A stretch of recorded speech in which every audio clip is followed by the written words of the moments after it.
বিগত আমলে আপনি কোনো জুলুম অবিচারের শিকার হয়েছেন কিনা এই বিষয়ে আপনার অভিজ্ঞতা জানতে চাই। ভাই, খুব ভালো ভালো প্রশ্ন আপনারা বাছাই করে করে মাশাআল্লাহ আজকের জন্য নিয়ে আসছেন দেখা যাচ্ছে।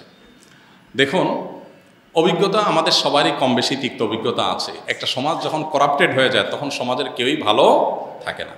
এই নারায়ণগঞ্জের এসপির অফিসে আমাকে নিয়ে এমন অকথ্য ভাষায় গালিগালাজ করা হয়েছে, বেশি দিন আগের কথা না। এবং এই সিদ্ধিরগঞ্জ থানার ওসি ছিলেন, আমি নাম আর বললাম না, ওসি সাহেব তিনি ভালো মানুষ ছিলেন, আমার পক্ষে ছিলেন। আমি একটা মাসআলা দেওয়ার কারণে সেখানে আমাকে ডেকে নিয়ে অকথ্য গালিগালাজ, আর ওসিরে বলতেছে যে থানায় নিয়া প্লাস দিয়া হাত পায়ের নখুটে দিবা, আমার সামনে বসায় রেখা। বুঝতে পেরেছেন? খুব গর্ব করে তিনি অমুক ছাত্র রাজনীতি করতেন, গর্ব করে বলতেছেন আমি ছাত্রলীগের রাজনীতি করতাম। এই নারায়ণগঞ্জের এসপি, এই বর্তমান এসপির কথা আমি বলছি না, এর আগে যিনি ছিলেন। তো এটা আমাকে বসায় নিয়ে থ্রেট দেওয়া মাসআলা, আমি ওনাকে বললাম আমার মাসআলা বলার ক্ষেত্রে কথা বলার অধিকার থাকবে আলেমদের। আপনি পুলিশ হিসেবে আপনি তো বলতে পারেন না মাসআলা আমি কোনটা বলবো কোনটা বলবো না, কোনটা সঠিক কোনটা বেঠিক, এটা তো আপনার বলার বিষয় না, তো আলেমরা বলতে পারে। তো উনি খেপে গেলেন এবং সবার সামনে যাচ্ছে তা আচরণ করলেন। কত শত অভিজ্ঞতা আছে, এগুলো তো আমি মানে সব কিছু বলার সুযোগ পাই না, আর বিশেষ করে বলতেই তো পারি না। কারণ কোনো স্ট্যাটাস আমরা লিখেছি, সেখানে দেখা গেছে যে 5টা এজেন্সি থেকে ফোন চলে আসছে, হ্যাঁ আপনি এটা কেন লিখলেন, ওইটা কেন লিখলেন, চাপাচাপি শুরু হয়ে গেছে। আমাদের ফাউন্ডেশনের সমস্ত হিসাব নিকাশ পুঙ্খানুপুঙ্খভাবে রাখার পর সেটা আবার আমরা ভালো অডিট ফার্মের মাধ্যমে অডিট করে একেবারে এমনভাবে রাখি যে তিল তিল করে আমরা হিসাব ফেসবুকে পর্যন্ত দিয়ে দিই, কোনটা কত দিয়ে কিনি সেটা পর্যন্ত আমরা দিয়ে দিই। এত কিছুর পরও দেখা গেল যে আমাদেরকে বিভিন্নভাবে নাজেহাল করার চেষ্টা করা হতো কোনো লোক। আলহামদুলিল্লাহ এর মধ্যেও প্রশাসনের উপরস্থ কিছু কিছু মানুষ পরেশান করলেও নিচু পর্যায়ের বা মাঝারি বা কোনো উপরস্থ কর্মকর্তাদের সহযোগিতাও ছিল। তাদের সহায়তা না থাকলে এতদূর আমরা আসতে পারতাম না। কিন্তু একটা বড় অংশ আমাদেরকে দৌড়ের উপর রাখতো।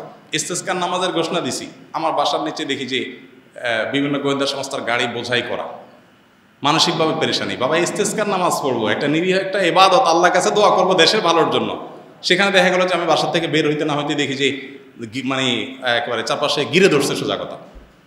মানসিক চাপ যেটাকে বলে সেটা দিয়ে রাখা, কত কাহিনী এবং কত ঘটনা যে ঘটেছে সেটা তো বলার। জোর করে সরকারি বিভিন্ন অনুষ্ঠানে নেওয়ার জন্য একবার একজন এডিশনাল এসপি, তার নামটা আমার মোবাইলে সেভ করা আছে, আমি নাম আর বললাম না, উনি ফোন দিয়ে বলতেছেন যে আমি অমুক। তো আমি বললাম হ্যাঁ বলেন।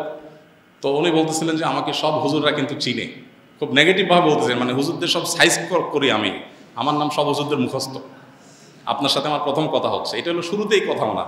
এরপর কি হয়েছে বলা যায় একটা অনুষ্ঠানে যাইতে হবে আপনাকে, সেখানে অমুক অমুক থাকবে, রাষ্ট্রের সবচেয়ে বড় বড় পর্যায়ের লোক তারা থাকবেন, আপনাকে যেতে হবে। কি হয়েছে সেখানে আপনাকে একটা বক্তব্য দিতে হবে। তো আমি বুঝছি যে আমাকে একটা প্ল্যান ওয়াইজ আমাকে দিয়ে একটা জিনিস করানো হবে। আমি বিভিন্নভাবে অপারগতা প্রকাশ করলাম, বলে যে রাষ্ট্রের প্রয়োজন আপনি অস্বীকার করতেছেন। হ্যাঁ আমি আমার রাইট আছে, রাষ্ট্র চাইলে আমার সেখানে বাধ্য করতে পারে না, আমি সাধারণ নাগরিক। যাই হোক, পরে শেষ পর্যন্ত আমার সেখানে যাওয়া লাগে না আলহামদুলিল্লাহ। তো এরকম পরিস্থিতি হয়েছে। সর্বশেষ এই যে আমাদের আসিফ মাহতাব গ্রেপ্তার হলো, তার নিয়ে পোস্ট দিলাম, আমাকে আমার এক ভাই সোর্স তিনি বললেন যে ভাই আপনি বাসায় থাকেন না। তো রাতে, এই কয়দিনের আগের কথা, রাতে যায় আরেক বাসায় যায় শুইতাম, এই কয়দিন আগের কথা, আগের বাসায় গিয়ে পালায় পালায় থাকতাম। একদিন আসরের পরে বাসার সামনে মোটরসাইকেলে 2টা লোক আসছে। আমার বাসা এমন এক জায়গায় আশেপাশে কোনো মানুষজন নাই, এখানে কেউ রিক্সাও চলে না, কোনো সাধারণ গাড়ি দিয়ে নিজস্ব গাড়ি ছাড়া যাওয়ার সুযোগ নেই। এরকম একটা জায়গায় থাকি আমি, সব মরুভূমি, আশেপাশে ঘাস, মানুষজন নাই। সেখানে কোনো মানুষ আসা তো স্বাভাবিক না। 2জন মানুষ আসরের আগ থেকে আইসা অপেক্ষা করলো। তারা মনে করেন এত লম্বা সময় আসে, নিশ্চয়ই ওয়াশরুমে গেছে লম্বা সময় ধরে। মাগরিবের নামাজ পড়লাম, ওযু ছাড়াই নামাজ পড়লো আমাদের সাথে। ওখানে যে জামাত হয় এটা জানার কথা না, আমার বাসার নিচে গ্যারেজে ছোট্ট করে একটা রুমে আমরা জামাত নামাজ পড়ি। যাই হোক, এরপরে যাওয়ার সময় আমাদের একজনকে জিজ্ঞেস করলো অমুককে তমুককে, নাম জিজ্ঞেস করলো, তখন আমরা বুঝলাম যে এটা সংস্থার লোক। তো এইভাবে দৌড়ের উপরে এদেশের সবাই কম বেশি ছিল, নানাভাবে ছিল। আমার নামে ফাইল তৈরি করা হয়েছে, এমন ফাইল হয়েছে যে আমাদেরকে অনেকে বলতো যে আপনার ফাইল এমন মোটা হয়েছে যে কোনো মুহূর্তে আপনাকে ধরবে। মানে আন্দোলন যদি না হইতো, আর সফল যদি না হইতো, তো হয়তো এরপরে আমাদেরকে আয়নাঘরে যাওয়া লাগতো। বুঝে আসছে কথা? তো এরকম একটা পরিস্থিতি এই দেশে তৈরি হয়েছে যে আসলে আমরা কেউ যে খুব ভালো ছিলাম বা ভালো থাকতে পারি সে সুযোগ কারোরই নাই। এরপরও আমরা আসলে সংগ্রাম করে চেষ্টা করে যতটুকু সম্ভব চেষ্টা করেছি অস্তিত্বটা টিকে রাখার জন্য। তার জন্য যে কত মূল্য দিতে হয়েছে, কত থ্রেট, এগুলো হজম করতে হয়েছে, সকাল বিকাল পালায় বেড়াইতে হয়েছে, হ্যাঁ, বিভিন্নভাবে টোপ দেওয়া হতো যে সরকারি এই সুবিধা নেন, ওই সুবিধা নেন। আলহামদুলিল্লাহ কখনও সেই সুবিধাগুলো আমরা গ্রহণ করি নাই, এবং এ ব্যাপারে আল্লাহ তাআলা আমাদেরকে গাইড করেছেন। এবং দোয়া করি আল্লাহ তাআলা আমাদের প্রিয় দেশটাকে এমন নিরাপদ করে দেয়, কেউ কাউকে ভয় করে চলতে হবে না। আল্লাহ যেন সেরকম নিরাপদ করে দেন, এবং আমরা সবসময় আল্লাহর কাছে দোয়া করি আল্লাহ তাআলা যেন এরকম। আমি এর পাশাপাশি প্রশাসনের ভাইদের, কিছু ভাইদের কথা বলবো যে আলহামদুলিল্লাহ এই খারাপের মধ্যেও কিছু ভালো মানুষ বিভিন্ন পর্যায়ে আছেন যারা টুকটাক সহযোগিতা করেছেন। তবে বেশিরভাগ ক্ষেত্রেই আমরা এ ধরনের নাজেহালের শিকার হয়েছি। আল্লাহ আমাদেরকে নিরাপদ একটি দেশ, নিরাপদ একটা ভূমি পাওয়ার তৌফিক দান করুন। আমাদের সমস্ত কষ্টগুলোকে আল্লাহ তাআলা দূর করে দিন। সকল মাজলুমের জুলুমের অবসান হয়ে যাক, সকল বৈষম্য দূর হয়ে যাক। মানুষ পেটে ভাতে যাই খায় থাকে অন্তত নিরাপদে যেন থাকতে পারে, কোনো থ্রেট, কোনো হুমকির মধ্যে যেন থাকতে না হয়। কোনো একটা কথা লিখলে, কোনো একটা কথা বললে যদি 5টা টেলিফোন আসে আর চাপ আসতে থাকে, তাহলে মানুষ স্বাধীনভাবে কোনো কথা বলতে পারে না। আর মানুষ যখন লেজ বড় হয় বা গাছ যখন বড় হয়, তখন বাতাসও বেশি ধরে। কাজ যাদের যত বেশি, তাদের উপরে প্রেশারও তত বেশি আসে। আল্লাহ তাআলা এই প্রেশার মুক্তভাবে, অন্তত অন্যায়ভাবে যে প্রেশারগুলো হয়, এগুলো মুক্তভাবে আল্লাহ তাআলা আমাদের সবাইকে এই প্রিয় মাতৃভূমিতে চলার তৌফিক দান করুন। আমি হানাফি মাযহাবের অনুসারী। আমার 2 মেয়ে, 1 ছেলে। আমার ছেলে মেয়েদের লেখাপড়া নিয়ে হতাশাগ্রস্ত, কারণ আমি আমার সন্তানদেরকে ইসলামিক শিক্ষা শিক্ষিত করতে চাই। এই জন্য আপনার প্রতিষ্ঠানে যোগাযোগ করেছিলাম। জানতে পারলাম আপনার প্রতিষ্ঠানে ক্লাস 4 পর্যন্ত ক্লাস চালু আছে।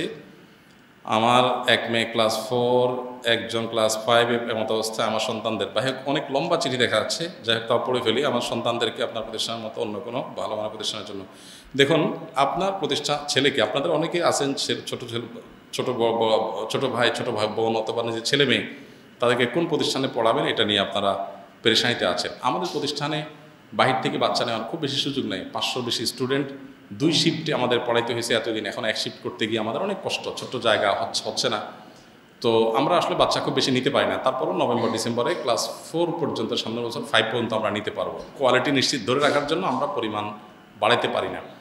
তো আপনার বাসা আশেপাশে কোন প্রতিষ্ঠানে দিলে ভালো হবে, এটা জানার জন্য আপনি কোনো ভালো আলেমের শরণাপন্ন হন। যদি আমাদের সহযোগিতা চান, তাহলে আসুন্নাহ ফাউন্ডেশনের অফিস টাইমে যাবেন, সকাল 9টা থেকে বিকাল 5টা পর্যন্ত। শুক্রবার ছাড়া যে কোনো দিন গেলে সেখানে আলেমরা, আমাদের তৈরি করা হাতে গড়া ট্রেনিংপ্রাপ্ত আলেমরা আছেন, ওনারা ইনশাআল্লাহ আপনাকে গাইড করবেন। যদি আমার কাছে পাঠানোর প্রয়োজন মনে করে, ওনারাই পাঠিয়ে দেবেন ইনশাআল্লাহ। আপনাদের সেই সহযোগিতার জন্য আসুন্নাহ ফাউন্ডেশন সবসময় খোলা আছে। জাযাকুমুল্লাহ খের, জাযাকুমুল্লাহ খের। আল্লাহ আমাদের সবাইকে কল্যাণ পথে রাখুন, আমল করার তৌফিক দান করুন। সুবহানাল্লাহ ওয়া বিহামদিহি, সুবহানাকাল্লাহুম্মা ওয়া বিহামদিকা, আশহাদু আল্লা ইলাহা ইল্লা আনতা।